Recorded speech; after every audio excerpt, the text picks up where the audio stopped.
With us now, Leanne Caldwell, chief Washington correspondent for Puck, and Andrew Desiderio, senior congressional reporter for Punchbowl News. Puck and Punchbowl together. They said it couldn't be done, but we did it. We'll call it Puck Bowl this morning. Leanne, I want to start with you, and I want to talk about Kentucky, the race there to unseat Republican incumbent Thomas Massie. The president really throwing everything he can at that race. And Leanne, I want tomorrow's analysis today. If Massie does fall there, what new will it tell us? So it will just reinforce the fact that Donald Trump is extremely strong in Republican primary races, that he is still the leader of the party, despite the polls that showing that he's not popular, especially among Democrats and independents and some of those key voter demographics that he did well in in 2024.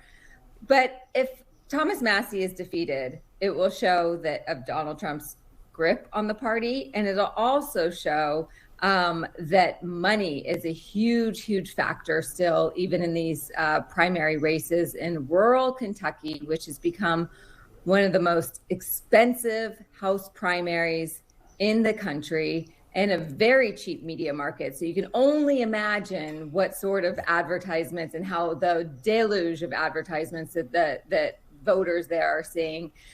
But the bigger shock will be if Thomas Massie wins, and that will be a huge defeat for the president and a sign of big defiance and might from this lone congressman from Kentucky. Yeah, so Andrew, to that point, what happens if Massie does win? What's the impact there? And even if he doesn't, what kind of impact will there be if Massie loses on Republicans feeling that it's even riskier to split from the president in a year when he is enormously unpopular?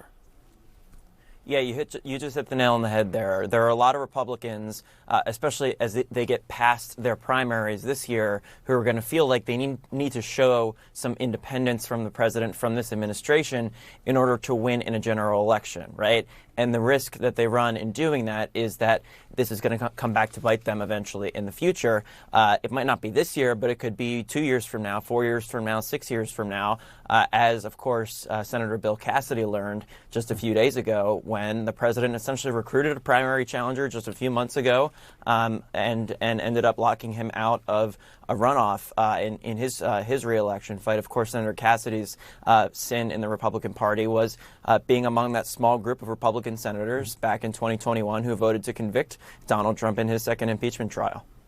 Andrew, I want to stick with you for a second because you spent some time in Maine looking at the Senate race there where the Democrat Graham Plattner is trying to unseat the longtime incumbent Republican Susan Collins. And I want to put a poll up on the screen right now. This is the New York Times polling on the popularity of the president's war in Iran right now. Was Trump right to go to war with Iran? 30%, only 30% say it was right. 64% say it's wrong. Now, you say Plattner has an interesting way of talking about this. Most Democrats are just leaning into the fact gas prices are rising, the economic costs, et cetera, et cetera. Plattner has that, but a slightly different take. That's exactly right. So I was at a Graham Plattner town hall event on Sunday in Portland, Maine. It was at a VFW post, and there were veterans of all generations there, from the Vietnam War, Afghanistan, and Iraq wars as well. And the message that Graham Plattner focused on was not on the gas prices, as you mentioned, which is obviously, most Democrats would say, the most politically potent way of sort of taking advantage of the unpopularity of the war in Iran, because it's the way that voters kind of feel the impacts the most directly. But the way that Graham Plattner was talking about it was essentially saying that a system, the sort of what he calls the corrupt political system in the United States, built up over decades and decades and decades, has allowed Donald Trump to take the decision to go to this war and has essentially disarmed Congress, prevented Congress from having the political will or ability to do anything to stop it or even slow it down. And something he said that I thought was really interesting was everyone thinks that this war is stupid, is what he said, right? Referring to the unpopularity. And yet there is nothing that can be done to stop it or even slow it down. And that was the message that resonated the most with voters. He didn't mention gas prices once. It is interesting, Leanne, because in your newsletter that went out last night, you had an interview with Dan Pfeiffer, John Heilemann did, and it's been talked about in Puck quite a bit. The president's comments that he doesn't think at all about Americans' economic conditions when planning about the war. There are Democrats who think that is incredibly fertile ground for the next few months.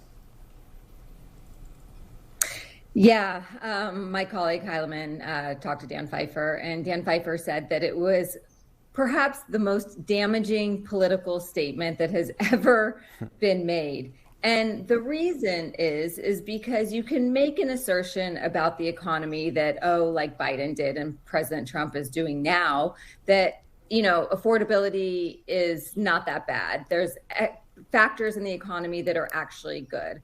But when you dismiss people's pain and you dismiss what is actually impacting people and you say that you don't even care about it, is the argument that Pfeiffer was making and Democrats are making, that Donald Trump is completely out of touch.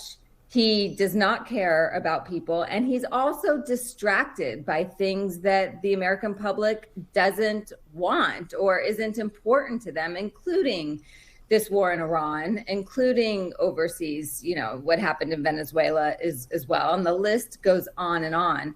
And so that is bearing out in polling, where Donald Trump's approval ratings on issues like the economy, the issue he ran on, are so underwater. And that is what is most concerning for Republicans heading into this midterm.